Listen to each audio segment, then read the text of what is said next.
ಈ ದಿನ ನಮ್ಮ ವಿಡಿಯೋದಲ್ಲಿ ಬ್ಲೌಸ್ ಕಟಿಂಗ್ ಅನ್ನೋದನ್ನು ನೋಡೋಣ. ಅದಕ್ಕಾಗಿ ನಾನು ಫಸ್ಟ್ ಲೈನಿಂಗ್ ಪೀಸ್ ಅನ್ನೋದನ್ನು ತಗೊಂಡಿದ್ದೀನಿ. ಈಗ ನಾನು ಒಂದ್ಸಲ ನಿಮ್ಗೆ ಬಾಡಿ ಮೆಜರ್ಮೆಂಟ್ಸ್ ಎಲ್ಲ ಎಕ್ಸ್ಪ್ಲೇನ್ ಅನ್ನೋದು ಮಾಡ್ಬಿಡ್ತೀನಿ.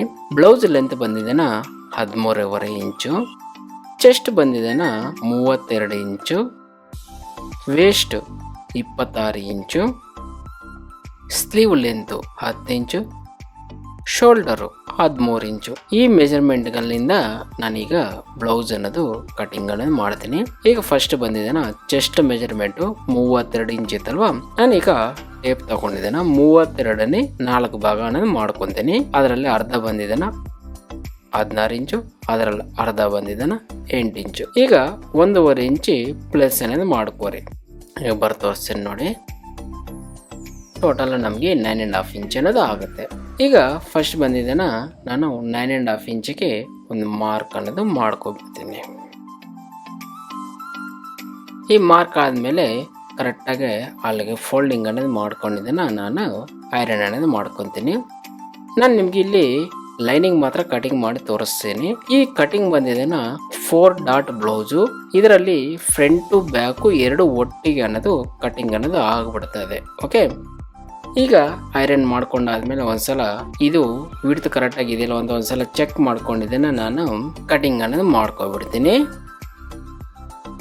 ಈಗ ಇದು ಕಟ್ ಆದ್ಮೇಲೆ ಸೈಡಿಗೆ ತೆಗೆದು ಪೀಸ್ ಮಾಡ್ಕೊಂಡಿದ್ದೇನೆ. ಈ ಬಾಡಿನೂ ಕರೆಕ್ಟಾಗಿ ಮಿಡ್ಲ್ ಅನ್ನೋದು ಫೋಲ್ಡಿಂಗ್ ಅನ್ನೋದು ಮಾಡ್ಕೊತೀನಿ. ಕೆಳಗಡೆ ಇರೋ ಪೀಸು 1 ಇಂಚಿ ಜಾಸ್ತಿ ಇರೋ ತರ ಫೋಲ್ಡ್ ಮಾಡ್ಕೊರಿ, ಮೇಲ್ಗಡೆ ಇರೋ ಪೀಸು 1 ಇಂಚಿ ಕಡಿಮೆ ಇರೋ ತರ ಮಾಡ್ಕೊರಿ. ಕೆಳಗಡೆ ಇರೋದು ಬ್ಯಾಕ್ ಆಗತ್ತೆ, ಮೇಲ್ಗಡೆ ಇರೋದು ನಮ್ಗೆ ಫ್ರಂಟ್ ಅನ್ನೋದು ಆಗುತ್ತೆ. ಅದನ್ನ ನೀಟಾಗಿ ಐರನ್ ಅನ್ನೋದು ಮಾಡ್ಕೊಂಡಾದ್ಮೇಲೆ ನಾನು ಫಸ್ಟ್ ಮೆಜರ್ಮೆಂಟ್ ಬಂದಿದ್ದೇನ ಬ್ಲೌಸ್ ಲೆಂತ್. ಓಕೆ, ನಮಗೆ ಎಷ್ಟಿದೆ 13.5 ಇಂಚ್ ಇದೆ ಅಲ್ವಾ. ಕರೆಕ್ಟಾಗಿ ಟೇಪ್ ಅನ್ನೋದು ಮಾಡ್ಕೊಬಿಟ್ಟು ಅಲ್ಲಿಗೆ 13.5ಗೆ ಒಂದು ಮಾರ್ಕ್ ಅನ್ನೋದು ಮಾಡ್ಕೊರಿ. ಅಲ್ಲಿಂದ ನಮ್ಗೆ ಎಕ್ಸ್ಟ್ರಾ ಮಾರ್ಜಿನ್ಗಳಿಗೆ 2 ಇಂಚು ಅಂದ್ರೆ 15.5 ಇಂಚು, ಆಮೇಲೆ ಅದ್ರ ಕೆಳಗಡೆಗೆ 1.5 ಇಂಚು 17 ಇಂಚು. ಈಗ ಬೆಲ್ಟ್ ಮಾರ್ಕ್ಗೋಸ್ಕರ 13 ಇಂಚಿಗೆ ಒಂದು ಮಾರ್ಕ್. ಓಕೆ, ಸೇಮ್ ಮಾರ್ಕ್ ಆ ಕಡೆ 13 ಇಂಚು, 13.5, 15.5 ಇಂಚು, 17 ಇಂಚು. ಈ 4 ಮಾರ್ಕ್ ಮಾಡ್ಕೊಂಡು ಅವು ಸ್ಟ್ರೈಟ್ ಆಗಿ ಮಾರ್ಕ್ ಅನ್ನೋದು ಮಾಡ್ಕೋಬೇಡಿ. ಈಗ ಈ 4 ಮಾರ್ಕ್ ಆದ್ಮೇಲೆ ಮೇಲ್ಗಡೆಗೆ 1 ಇಂಚು ಮಾರ್ಕ್ ಒಂದು ಮಾಡ್ಕೋಬೇಡಿ. ಹಾಗೆ ನಿಮ್ಗೆ ಒಂದ್ಸಲ ಮೆಜರ್ಮೆಂಟ್ ಬರುತ್ತೆ ತೋರಿಸ್ತೀನಿ ನೋಡಿ. 13.5 ಮಾರ್ಕ್ ಒಂದು, 15.5 ಮಾರ್ಕ್ ಒಂದು, 17 ಇಂಚು ಮಾರ್ಕ್ ಒಂದು, ಆ ಮೇಲ್ಗಡೆ 13 ಇಂಚು ಮಾರ್ಕ್. ಈಗ ಸೇಪ್ ಸ್ಕೇಲ್ ಒಂದು ತಗೊಂಡಿದ್ದೇನ ಬೆಲ್ಟ್ ಮಾರ್ಕ್ ಅನ್ನೋದು ಮಾಡ್ಕೊಬಿಡ್ತೀನಿ. ಓಕೆ, ಬೆಲ್ಟ್ ಮಾರ್ಕ್ ಅನ್ನೋದು ಆಯ್ತಲ್ವಾ. ಈಗ ಇದು ಬೆಲ್ಟ್ ಅನ್ನೋದು ಕಂಪ್ಲೀಟ್ ಅನ್ನೋದು ಆಯ್ತು. ಈಗ ನೆಕ್ ಹತ್ರ ಮಾರ್ಕ್. ಈಗ ಫಸ್ಟ್ ಬಂದಿದ್ದೇನೆ ಫೋಲ್ಡಿಂಗ್ ಗಳಿದಲ್ವಾ, ನೆಕ್ ವಿಡ್ತ್ ಮಾರ್ಕ್ ಬಂದಿದ್ದೇನೆ ಟಾಪ್ ಸೈಡ್ 2.25 ಇಂಚ್ ಅನ್ನೋದು ಮಾಡ್ಕೊಂತ ಇದೀನಿ. ಹಾಗೆ ಬಾಟಮ್ ಸೈಡ್ ಬಂದಿದ್ದೇನೆ 2.5 ಇಂಚ್ ಅನ್ನು ಮಾಡ್ಕೊಂತೀನಿ. ಅದನ್ನು ನಾನು ಸ್ಟ್ರೈಟ್ ಆಗಿ ಒಂದು ಮಾರ್ಕ್ ಅನ್ನೋದು ಮಾಡ್ಕೊಬಿಡ್ತೀನಿ. ಆ ಮಾರ್ಕ್ ಆದ್ಮೇಲೆ ನೆಕ್ ಡೀಪು ಬಂದಿದ್ದೇನೆ ನಾನಿಲ್ಲಿ 6 ಇಂಚ್ ಅನ್ನೋದು ಮಾಡ್ಕೊಂತ ಇದೀನಿ. ನೀವು ಕಸ್ಟಮರ್ ಹತ್ರ ಎಷ್ಟು ಮೆಜರ್ಮೆಂಟ್ ತಗೊಂಡಿರುತ್ತೆ ಅಂತ ನೋಡ್ಕೊಂಡು ಅಷ್ಟು ಡೀಪ್ ಅನ್ನೋದು ಮಾಡ್ಕೋರಿ. ಯಾಕಂದ್ರೆ ಕೆಲವೊಂದು ಜನ ಜಾಸ್ತಿ ಡೀಪ್ ಹಾಕ್ತಾರೆ, ಕೆಲವೊಂದು ಜನ ಕಡಿಮೆ ಹಾಕ್ತಾರಲ್ವ, ಆ ಡೀಪು ಎಷ್ಟು ಅಂತ ನೋಡ್ಕೊಂಡು ಮಾರ್ಕ್ ಮಾಡ್ಕೊರಿ. ಈಗ ಸೇಪ್ ಸ್ಕೇಲ್ ತಗೊಂಡಿದ್ದನ್ನ ಕಾರ್ನರ್ ಅಲ್ಲಿ ಮಾರ್ಕ್ ಅನ್ನೋದು ಮಾಡ್ಕೊಬಿಡ್ತೀನಿ. ನೆಕ್ಸ್ಟ್ ಮೆಜರ್ಮೆಂಟ್ ಬಂದಿದ್ದಾನ ಶೋಲ್ಡರ್ ಮೆಜರ್ಮೆಂಟ್. ಈಗ ಶೋಲ್ಡರ್ ನಮ್ಗೆ 13 ಇಂಚ್ ಇತ್ತಲ್ವಾ, ಅದರಲ್ಲಿ 3 ಇಂಚ್ ಮೈನಸ್ ಅನ್ನೋದು ಮಾಡಿದ್ರೆ ನಮ್ಗೆ 10 ಇಂಚ್ ಆಗತ್ತೆ. ಅದರಲ್ಲಿ ಅರ್ಧ ಬಂದಿದ್ದಾನ 5 ಇಂಚು. ಈಗ ಶೋಲ್ಡರ್ ಬಂದಿದ್ದಾನ 5 ಇಂಚ್ ಅನ್ನೋದು ಮಾರ್ಕ್ ಅನ್ನು ಮೇಲ್ಗಡೆ ಮಾಡ್ಕೊಂತೀನಿ. ಹಾಗೆ ಕೆಳಗಡೆ ಒಂದು ಮಾರ್ಕ್, ಅದು ಸ್ಟ್ರೈಟ್ ಆಗಿ ಮಾರ್ಕ್ ಅನ್ನೋದು ಮಾಡ್ಕೊಬಿಡ್ತೀನಿ. ಹಾಗೆ ಹಾರ್ಮಲ್ ಡೌನ್ ಬಂದಿದ್ದೇನೆ, ಇದಕ್ಕೂ ನಾನು 5 ಇಂಚ್ ಅನ್ನೋದು ಮಾಡ್ಕೊಬಿಡ್ತೀನಿ. ಯಾಕಂದ್ರೆ ಮೇಲ್ಗಡೆಯಿಂದ ಬಾಟಮ್ ಸೈಡ್ಗೆ ಮೆಜರ್ಮೆಂಟ್ ಹೇಳ್ತಾ ಇರೋದು. 5 ಇಂಚ್ ಮಾರ್ಕ್ ಮಾಡ್ಕೊಂಡು ಅದನ್ನು ಸ್ಟ್ರೈಟ್ ಆಗಿ ಮಾರ್ಕ್ ಅನ್ನೋದು ಮಾಡ್ಕೊಬಿಡ್ತೀನಿ. ಈಗ ನಮ್ಗೆ ಇಲ್ಲಿ ಸರ್ಕಲ್ ಪಾಯಿಂಟ್ ಬಂತಲ್ವಾ, ಅಲ್ಲಿಂದ ಮೇಲ್ಗಡೆಗೆ 1 ಇಂಚು, ಸೈಡ್ಗೆ 1 ಇಂಚು, ಅದನ್ನು ಕ್ರಾಸ್ ಶೇಪ್ ಅಲ್ಲಿ ಮಾರ್ಕ್ ಅನ್ನೋದು ಮಾಡ್ಕೊಬಿಡಿ. ನಿಮ್ಗೆ ಇದು ಆಗಿಲ್ಲ ಅಂದ್ರೆ ಈ ಸೇಪ್ ಸ್ಕೇಲ್ ಇದೆ ಅಲ್ವಾ, ಆ ಮಾರ್ಕ್ಗೆ ಎಲ್ಲಿ ಮ್ಯಾಚ್ ಆಗತ್ತೆ ಅಂತ ಕರೆಕ್ಟ್ ಆಗಿ ಮಾಡ್ಕೊಂಡು ಅದನ್ನು ಶೇಪ್ ಅನ್ನು ಮಾರ್ಕ್ ಅನ್ನೋದು ಮಾಡ್ಕೊಬಿಡಿ. ಈಗ ಇದರಲ್ಲೇ ಫ್ರಂಟ್ ಹಾಗೆ ಬ್ಯಾಕ್ ಎರಡು ಮಾರ್ಕ್ ಅನ್ನೋದು ಕಂಪ್ಲೀಟ್ ಆಯ್ತಲ್ವಾ. ಈಗ ನಾನು ಫಸ್ಟ್ 17 ಇಂಚ್ ಮಾರ್ಕ್ ಮಾಡಿದ್ದೀನಲ್ವಾ, ಅಲ್ಲಿಗೆ ಕಟಿಂಗ್ ಅನ್ನೋದು ಮಾಡ್ಕೊಬಿಡ್ತೀನಿ. ಅದಾದ್ಮೇಲೆ 15.5 ಇಂಚ್ ಮಾರ್ಕು ಮೇಲ್ಗಡೆ ಇರೋ ಒಂದು ಪೀಸ್ ಮಾತ್ರ ಕಟಿಂಗ್ ಅನ್ನೋದು ಮಾಡ್ಕೊಂತೀನಿ. ಈ ಕಟ್ ಆದ್ಮೇಲೆ ನಾನು ನೆಕ್ ಮಾರ್ಕ್ ಮಾಡಿದ್ದೀನಲ್ವಾ, ಸೇಮ್ ಅಲ್ಲಿಗೆ ಕಟಿಂಗ್ ಅನ್ನೋದು ಮಾಡ್ಕೊಬಿಡ್ತೀನಿ. ಇದಾದ್ಮೇಲೆ ನಮ್ಗೆ 13.5 ಮಾರ್ಕ್ ಮಾಡಿದ್ರಲ್ವಾ, ಅಲ್ಲಿಂದ ಒಂದು ಕೆಳಗಡೆಗೆ ಬಾಟಮ್ ಸೈಡ್ಗೆ ಒಂದು ಮಾರ್ಕ್ ಅನ್ನೋದು ಮಾಡ್ಕೊಂಡು ನಮ್ಗೆ ಬ್ಯಾಕ್ ಡೀಪ್ ಬಂದಿದೆ. ನಾನು ಇಲ್ಲಿ 10 ಇಂಚ್ ಅನ್ನೋದು ಮಾಡ್ಕೊಂತ ಇದ್ದೀನಿ. ನಿಮ್ಗೆ ಕಸ್ಟಮರ್ ಮೆಜರ್ಮೆಂಟ್ ಎಷ್ಟು ಇರ್ತದೋ ಅಷ್ಟಂತ ನೋಡ್ಕೋರಿ. ಹಾಗೆ ಫ್ರಂಟ್ ಅಲ್ಲಿ ನಾವು 2.5 ಇಂಚ್ ವಿಡ್ತ್ ಅನ್ನೋದು ಮಾಡಿದಿಲ್ವಾ, ಸೇಮ್ ಅದೇ ವಿಡ್ತ್ನ ಇಲ್ಲಿ ಅನ್ನೋದು ಮಾಡ್ಕೊಂಡು ನಾನು ಅದನ್ನು ಸ್ಕ್ವೇರ್ ಮಾರ್ಕ್ ಅನ್ನೋದು ಫಸ್ಟ್ ಮಾಡ್ಕೊಬಿಡ್ತೀನಿ.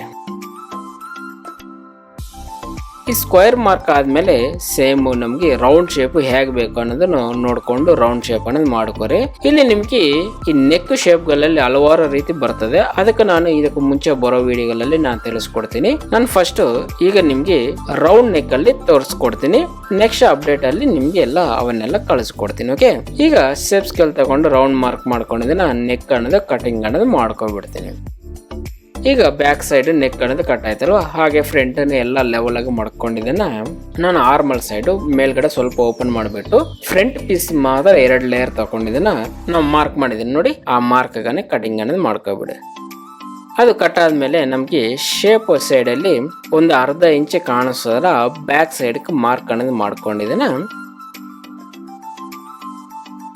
ಈಗ ಆ ಅರ್ಧ ಇಂಚ್ ಏನ್ ಮಾರ್ಕ್ ಮಾಡಿದ್ರೆ ಬ್ಯಾಕ್ ಸೈಡ್ ಮಾತ್ರ ಎಕ್ಸ್ಟ್ರಾ ಆಡ್ ಮಾಡ್ಕೊಂಡು ಕಟಿಂಗ್ ಅನ್ನೋದು ಮಾಡ್ಕೋಬೇಡಿ. ಇದು ಕಟ್ ಆದ್ಮೇಲೆ ಫ್ರಂಟ್ ಫೋಲ್ಡಿಂಗ್ ಮಾಡ್ಕೊಬಿಟ್ಟು ನಾನು ಬ್ಯಾಕ್ ಸೈಡ್ ಮಾತ್ರ ಒಂದು ಅರ್ಧ ಇಂಚ್ ಬಟ್ಟೆನ ಸ್ಟ್ರೈಟ್ ಆಗಿ ಕಟ್ ಮಾಡ್ಬಿಡ್ತೀನಿ. ಇದು ಕಟ್ ಆದ್ಮೇಲೆ ಮೇಲ್ಗಡೆ ಶೋಲ್ಡರ್ ಡಿವೈಡ್ ಮಾಡಿ ಹಾಗೆ ಬೆಲ್ಟ್ ಕಟಿಂಗ್ ಅನ್ನೋದು ಮಾಡ್ಕೋಬಿಡಿ. ಇದು ಕಟ್ ಆದ್ಮೇಲೆ ಬೆಲ್ಟ್ ಸ್ವಲ್ಪ ಮುಂದೆ ಕೇಳ್ಕೊಂಡು ಇವಾಗ 13.5 ಮಾರ್ಕ್, ಹಾಗೆ ಅದಕ್ಕನ್ನ ಅರ್ಧ ಇಂಚ್ ಡೌನ್ ಇನ್ನೊಂದು ಮಾರ್ಕ್ ಮಾಡ್ಕೊಂಡು ಆ ಡೌನ್ ಮಾರ್ಕ್ ಮಾಡಿರೋದಕ್ಕೆ ನ್ಯಾಚ್ ಅನ್ನೋದು ಹಾಕೋರಿ. ಈಗ ನಾವು ಬೆಲ್ಟ್ ಫ್ರಂಟ್ ಸೈಡ್ ಬಂದಿದ್ದನ್ನ ಡಾಟ್ ಹಿಡಿತೀವಲ್ವಾ, ಆ ಡಾಟ್ ಬಂದಿದ್ದನ್ನ ನಮ್ಗೆ ಮೆಜರ್ಮೆಂಟ್ ನೋಡ್ಕೊಂಡು ಈ ಬೆಲ್ಟ್ ಅಲ್ಲಿ ಅಷ್ಟು ಅನ್ನೋದು ಕಟಿಂಗ್ ಅನ್ನೋದು ಮಾಡ್ಬಿಡ್ತೀನಿ. ನಾನು ಇಲ್ಲಿ 1 ಇಂಚ್ ಅನ್ನೋದು ಕಟಿಂಗ್ ಅನ್ನೋದು ಮಾಡ್ಬಿಟ್ಟೆ. ಈ ಬ್ಯಾಕ್ ಬಂದಿದ್ದನ್ನ ನ್ಯಾಚ್ ಹಾಕಿದೆ ನೋಡಿ, ಅಲ್ಲಿಗೆ ಫೋಲ್ಡಿಂಗ್ ರೆಡಿ ಅನ್ನೋದು ಬರ್ತದೆ. ಈಗ ನಾನು ಫ್ರಂಟ್ ಸೈಡ್ ನಿಮ್ಗೆ ಡಾಟ್ ಮಾರ್ಕ್ ಮಾಡಿ ತೋರಿಸ್ಬಿಡ್ತೀನಿ. ಫಸ್ಟ್ ಡಾಟ್ ಬಂದಿದ್ದನ್ನ 3.25 ಇಂಚಿಗೆ ಮಾರ್ಕ್ ಅನ್ನೋದು ಮಾಡ್ಕೊಬಿಡಿ. ಅದಾದ್ಮೇಲೆ ನಾವು ಸೈಡ್ ಆರ್ಮಲ್ ಮಾರ್ಕ್ ಮಾಡಿದ್ರು ಅಲ್ಲಿಗೆ ಈ ಫೋಲ್ಡಿಂಗ್ ಅನ್ನೋದು 1 ಇಂಚ್ ಡೌನ್ ಮಾಡ್ಕೊಂಡು ಸೈಡ್ ನ್ಯಾಚ್ ಅನ್ನೋದು ಹಾಕೋರಿ. ಹಾಗೆ ಆರ್ಮಲ್ ಸೈಡ್ಗೂ ನಮ್ಗೆ ಶೇಪ್ ಅನ್ನೋದು ಕರೆಕ್ಟ್ ಆಗಿ ಸೆಂಟರ್ ಟರ್ನ್ ಆಗಿದೆ ನೋಡಿ, ಆ ಜಾಗದಲ್ಲಿ ಮಾಡ್ಕೊಂಡು ಅಲ್ಲೊಂದು ನ್ಯಾಚ್ ಅನ್ನೋದು ಹಾಕೋರಿ. ಹಾಗೆ ಫ್ರಂಟ್ ಮಿಡ್ಲ್ ಅಲ್ಲಿ ಬಂದಿದ್ದನ್ನ ಕರೆಕ್ಟ್ ಆಗಿ ನಾವು ಆ ಸೈಡ್ ಏನ್ ನ್ಯಾಚ್ ಇರ್ತದೆ ಸೇಮ್ ಈ ಕಡೆಗೂ ಅದೇ ನ್ಯಾಚ್ ಅನ್ನೋದು ಮಾಡ್ಕೊಬಿಡಿ. ಈಗ ನಾನು ಒಂದು ಮಾರ್ಕ್ ಮಾಡಿ ನಿಮ್ಗೆ ನೀಟಾಗಿ ತೋರಿಸ್ತೀನಿ ನೋಡಿ. ಓಕೆ, ಇದು ಬಾಟಮ್ ಸೈಡ್ ಅಲ್ಲಿರೋ ಡಾಟು, ಇದು ಸೈಡ್ ಅಲ್ಲಿರೋ ಡಾಟು, ಹಾಗೆ ಇದು ಸೆಂಟ್ರಲ್ ಇರೋ ಡಾಟು. ಈ ಡಾಟ್ ಬಂದಿದ್ರೆ ನೆಕ್ಗೆ ಮಾರ್ಕ್ ಮಾಡಿದಲ್ವ ಶೋಲ್ಡರ್ಗೆ, ಆ ಮಾರ್ಕ್ ಗಂಟ ಬರೋ ಗಂಟ ಅಟ್ಯಾಚಿಂಗ್ ಅನ್ನೋದು ಮಾಡ್ಕೊಬಿಡಿ, ಡಾಟ್ ಅನ್ನೋದು ಇಡ್ಕೊಬಿಡಿ. ಓಕೆ, ಅದು ನಮ್ಗೆ ಆರ್ಮಲ್ ಸ್ಟ್ರೈಟ್ ಮಾರ್ಕ್, ಅದು ಆರ್ಮಲ್ ಸ್ಟ್ರೈಟ್ ಮಾರ್ಕ್, ಇದು ಬಂದಿದ್ದಾನೆ ಫ್ರಂಟ್ ನೆಕ್ ಸ್ಟ್ರೈಟ್ ಮಾರ್ಕ್. ಈ ಮಾರ್ಕ್ ಅಲ್ಲೆಲ್ಲ ನೀಟಾಗಿ ನೋಡ್ಕೊಂಡು 1/4 ಇಂಚ್ ಡಾಟ್ ಗಳನ್ನ ಹಿಡ್ಕೊಬಿಡಿ. ಈಗ ಫ್ರಂಟ್ ಹಾಗೆ ಬ್ಯಾಕ್ ಬೆಲ್ಟ್ ಈ 3 ಕಟ್ ಆಯ್ತಲ್ವಾ. ಈಗ ತೆಗೆದು ಸೈಡ್ ಗಣ್ಣದ ಮಾಡ್ಕೊಂಡಿದ್ದಾನೆ. ನಾನಿವಾಗ ಇದಕ್ಕೆ ಮುಂಚೆ ಕಟ್ ಮಾಡಿದಲ್ಲ ಲೈನಿಂಗ್, ಅದನ್ನ ತಗೊಂಡಿದ್ದಾನ.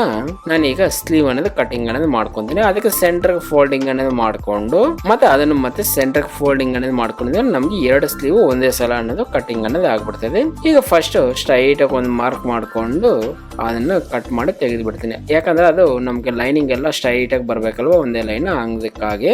ಅದಾದ್ಮೇಲೆ ನಮ್ಗೆ ಅಟ್ಯಾಚಿಂಗ್ ಮಾರ್ಜಿನ್ ಬಂದಿದೆ ಬಾಟಮ್ ಸೈಡ್ ಹಾಗೆ ಮೇಲ್ಗಡೆ ಅರ್ಧ ಇಂಚ್ ಮಾರ್ಜಿನ್ ಅಂದ್ರೆ ನಮ್ಗೆ 1 ಇಂಚ್ ಇರ್ತದೆ. ಅಷ್ಟು ಒಂದ್ ಟೈಮ್ ಮಾರ್ಕ್ ಅನ್ನೋದು ಮಾಡ್ಕೊಬಿಡ್ತೀನಿ. ಈ ಮಾರ್ಕ್ ಆದ್ಮೇಲೆ ನಮ್ಗೆ ಸ್ಲೀವ್ ಲೆಂತ್ ಬಂದಿದೆ 10 ಇಂಚ್ ಬೇಕಲ್ವಾ, 10 ಇಂಚ್ ಮಾರ್ಕ್ ಅನ್ನೋದು ಮಾಡ್ಕೊಬಿಡ್ತೀನಿ. ಆರ್ಮಲ್ ಸೈಡ್ ಬಂದಿದ್ದನ್ನ 4 ಇಂಚ್ ಡೌನ್ ಅನ್ನೋದು ಮಾಡ್ಕೊಬಿಡ್ತೀನಿ. ಈಗ ಸ್ಲೀವ್ ರೌಂಡ್ ಬಾಟಮ್ ಸೈಡ್ ಅಲ್ಲಿ ನಮ್ಗೆ ರೆಡಿ ಬಂದಿದ್ದನ್ನ 9 ಇಂಚ್ ಬೇಕು. ಅದರಲ್ಲಿ ಅರ್ಧ ಅಂದ್ರೆ 4.5 ಇಂಚ್ ಮಾರ್ಜಿನ್, ಟೋಟಲ್ ನಮ್ಗೆ 6 ಇಂಚ್ ಅನ್ನೋದು ಆಗುತ್ತೆ. ಅದೇ ಮಾರ್ಕ್ ಮೇಲ್ಗಡೆ ಆರ್ಮಲ್ ಸೈಡ್ ಅಲ್ಲಿ ನಮ್ಗೆ 7.5 ಇಂಚ್ ಅನ್ನೋದು ಇರುತ್ತದೆ. ಈಗ 7.5 ಇಂಚಕ್ಕೆ ಮಾರ್ಕ್ ಮಾಡ್ಕೊಂಡು ಸೇಫ್ ಸ್ಕೇಲ್ ತಗೊಂಡಿದ್ದನ್ನ ಅಲ್ಲಿ ಸೈಡ್ ಅಲ್ಲಿ ಮಾರ್ಕ್ ಅನ್ನೋದು ಮಾಡ್ಕೊಬಿಡ್ತೀನಿ. ಈಗ ಈ ಮಾರ್ಕ್ ಆದ್ಮೇಲೆ ಮತ್ತೆ ಎಸ್ ಸ್ಕೇಲ್ ತಗೊಂಡಿದ್ದಾನ ಆರ್ಮಲ್ ಸೈಡ್ಗೆ ಆ ಮಾರ್ಕ್ ಅನ್ನೋದು ಮಾಡ್ಕೋಬೇಡಿ. ಓಕೆ, ಸ್ಲೀವ್ ಮಾರ್ಕ್ ಅನ್ನೋದು ಕಂಪ್ಲೀಟ್ ಆದ್ಮೇಲೆ ಈಗ ನಾನು ಎಕ್ಸ್ಟ್ರಾ ಮಾರ್ಜಿನ್ಗಳೆಲ್ಲ ಯಾಡ್ ಅನ್ನೋದು ಮಾಡಿಬಿಟ್ಟು ನಾನು ಈಗ ಸ್ಲೀವ್ ಅನ್ನೋದು ಕಟಿಂಗ್ ಅನ್ನೋದು ಮಾಡ್ಕೊಬಿಡ್ತಾ ಇದ್ದೀನಿ. ಈಗ ಕಟ್ ಆಯ್ತಲ್ವಾ, ಈ ಕಡೆ ತಿರ್ಸ್ಕೊಂಡಿದ್ದನ್ನ ಸ್ವಲ್ಪ ಶೇಪ್ ಏನನ್ನ ಹೆಚ್ಚು ಕಡಿಮೆ ಇದ್ರೆ ಅದನ್ನು ನೀಟಾಗಿ ಇನ್ನೊಂದ್ಸಲ ರೀಕಟಿಂಗ್ ಅನ್ನೋದು ಮಾಡ್ಕೋಬೇಡಿ. ಈ ಕಟ್ ಆದ್ಮೇಲೆ ಸೆಂಟ್ರಲ್ ಒಂದು ನ್ಯಾಚ್ ಅನ್ನೋದು ಹಾಕೊಂಡಿದ್ದಾನ ಆ ಫೋಲ್ಡಿಂಗ್ ಅಲ್ಲಿ ಇರೋದನ್ನು ಓಪನ್ ಮಾಡಿ ಫ್ರಂಟ್ ಸೈಡ್ ಮಾತ್ರ ಒಂದು ಅರ್ಧ ಇಂಚು ಶೇಪ್ ಅನ್ನೋದು ಮಾಡ್ಕೋರಿ. ಈಗ ಅರ್ಧ ಇಂಚು ಮಾರ್ಕ್ ಅನ್ನೋದು ಮಾಡ್ಕೊಂಡಿದ್ದಾನ ಆ ಮಾರ್ಕ್ ಏನ್ ಮಾಡಿದೀನಿ ಈಗ ಆ ಮಾರ್ಕ್ ಮೇಲೆ ಕಟಿಂಗ್ ಅನ್ನೋದು ಮಾಡ್ಬಿಡ್ತೀನಿ. ಫ್ರಂಟ್ ಸೈಡ್ಗೆ ಅಟ್ಯಾಚಿಂಗ್ ಆಗ್ಬೇಕಂತ ಯಾವ ಕಡೆ ಕಟ್ ಮಾಡಿದೀವೋ ಆ ಕಡೆ ಒಂದು ನ್ಯಾಚ್ ಹಾಕಿ ಮಾಡ್ಕೋರಿ. ಯಾಕಂದ್ರೆ ನಮ್ಗೆ ಫ್ರಂಟ್ ಬ್ಯಾಕ್ ಅನ್ನೋದು ಗೊತ್ತಾಗ್ಬೇಕಲ್ವಾ. ಈ ರೀತಿ ಇದು ಕಟಿಂಗ್ ಅನ್ನೋದು ಕಂಪ್ಲೀಟ್ ಅನ್ನೋದು ಆಯ್ತು. ಇದು ಬಂದಿದ್ದೇನೆ ಇನ್ನೊಂದ್ಸಲ ಚೆಸ್ಟ್ ಮೆಜರ್ಮೆಂಟ್ ಬಂದಿದ್ದಾನ 32 ಇಂಚು, ವೇಸ್ಟ್ ಮೆಜರ್ಮೆಂಟ್ ಬಂದಿದ್ದಾನ 26 ಇಂಚು, ಬ್ಲೌಸ್ ಲೆಂತ್ ಬಂದಿದ್ದಾನ 13.5 ಇಂಚು. ಈ ಮೆಜರ್ಮೆಂಟ್ ನಲ್ಲಿ ನಾನು ಇವಾಗ ಲೈನಿಂಗ್ ಕಟಿಂಗ್ ಮಾಡಿ ನಿಮ್ಗೆ ತೋರಿಸ್ಕೊಟ್ಟಿದ್ದೀನಿ. ಇನ್ನು ಮುಂಚೆ ಬರೋ ವಿಡಿಯೋಗಳಲ್ಲಿ ನಿಮ್ಗೆ ಎಲ್ಲಾ ಮೆಜರ್ಮೆಂಟ್ ಬ್ಲೌಸ್ ಗಳು ನಾನು ನಿಮ್ಗೆ ತೋರಿಸ್ಕೊಡ್ತೀನಿ. ಸ್ನೇಹಿತರೆ, ಈ ಕಟಿಂಗ್ ಅಲ್ಲಿ ನಿಮ್ಗೆ ಏನಾದ್ರೂ ಡೌಟ್ ಗಳು ಇದ್ದಲ್ಲಿ ನನಗೆ ಕಮೆಂಟ್ ಮುಖಾಂತರ ತಿಳಿಸ್ಕೊಡಿ. ಹಾಗೆ ನನ್ನ ಚಾನಲ್ ನ ಸಬ್ಸ್ಕ್ರೈಬ್ ಮಾಡ್ಕೋರಿ, ಪಕ್ಕದಲ್ಲಿ ಇರುವಂತ ಬೆಲ್ ಐಕಾನ್ ಕ್ಲಿಕ್ ಮಾಡ್ಕೋರಿ. ಓಕೆ ಸ್ನೇಹಿತರೆ, ಮತ್ತೆ ಮುಂದಿನ ವಿಡಿಯೋದಲ್ಲಿ ನಿಮ್ಮನ್ನೆಲ್ಲರನ್ನು ಭೇಟಿ ಆಗ್ತೀನಿ. ಓಕೆ, ಬಾಯ್.